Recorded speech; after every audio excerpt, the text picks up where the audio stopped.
We interrupt your regularly scheduled programming with a Political Kitties breaking news alert. Thank you for staying tuned. In her recent speech at the awards show, Jane Fonda made an impassioned statement.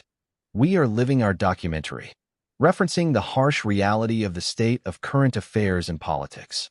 Fonda's speech drew attention to the shocking disarray of contemporary politics, with specific commentary on the dismantling of social programs, the gutting of federal agencies, and the massive firing of federal employees.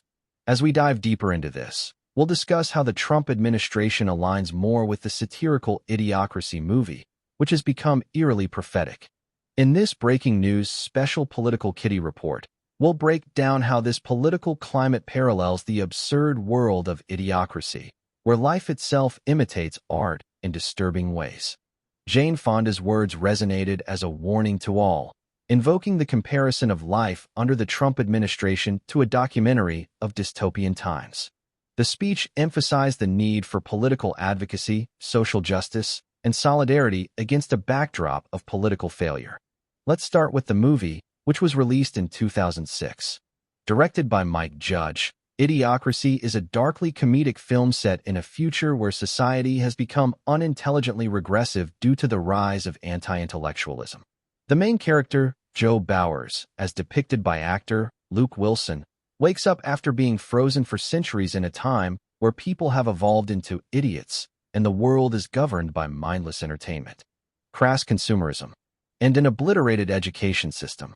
Fonda's remarks echo how the current political climate, under the leadership of President Donald Trump, has also regressed into chaos, where intelligence, diplomacy, and compassion are often overshadowed by corporate interests, nonsensical decisions, and authoritarian actions. Let's draw the lines between the Idiocracy movie and real-life political events by highlighting these examples. Just like in Idiocracy, we see figures like Elon Musk performing dramatic and extreme actions that garner attention, such as his purchase of Twitter and firing mass groups of employees. The figurehead of corporate ambition, Musk's antics are often met with a mix of confusion and concern for the future of humanity. Similar to the fictional government of Idiocracy, Trump's administration became notorious for appointing individuals who were unqualified or lacked experience for their roles, such as Pete Hegseth, Tulsi Gabbard, RFK Jr., Kash Patel. All of the above? These moves undermined public trust in federal governance. Trump's policies aimed at dismantling essential federal agencies and cutting welfare programs parallel the dystopian society where public services have collapsed. Much like in Idiocracy, where citizens rely on cheap, unsophisticated solutions for their problems, we see how the removal of safety nets in the real world exacerbates inequality. Under the Trump administration, large-scale cuts to federal agencies, such as the Environmental Protection Agency, Department of Housing and Urban Development, and the State Department, mirror the disregard for governance in Idiocracy. Agencies meant to protect the people are instead slashed, creating a system where the government functions poorly and serves the elite. It's unclear how many employees have been affected by these layoffs, mostly because the muskrats running the country seemed too busy chasing after the ones they accidentally fired. These actions reflect the erosion of competent governance and the embrace of a farcical, chaotic system much like the one depicted in Idiocracy. The relationship between Trump and Russian President Vladimir Putin is another aspect that mirrors the absurdity and corruption depicted in Idiocracy. Just as the movie showcases ridiculous power dynamics, the real-world political stage has become a theater of international manipulation, aligning with the satirical tone of the film.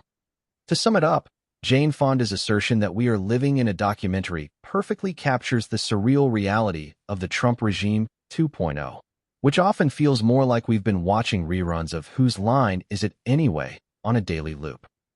Whether art is imitating life or life is imitating art is up for debate, but the parallels between Idiocracy and the actions of the Trump administration are undeniable. While the United States may be living their documentary, the rest of the world is watching the real-life Idiocracy unfold. Until next time, stay curious, stay informed. Meow for now.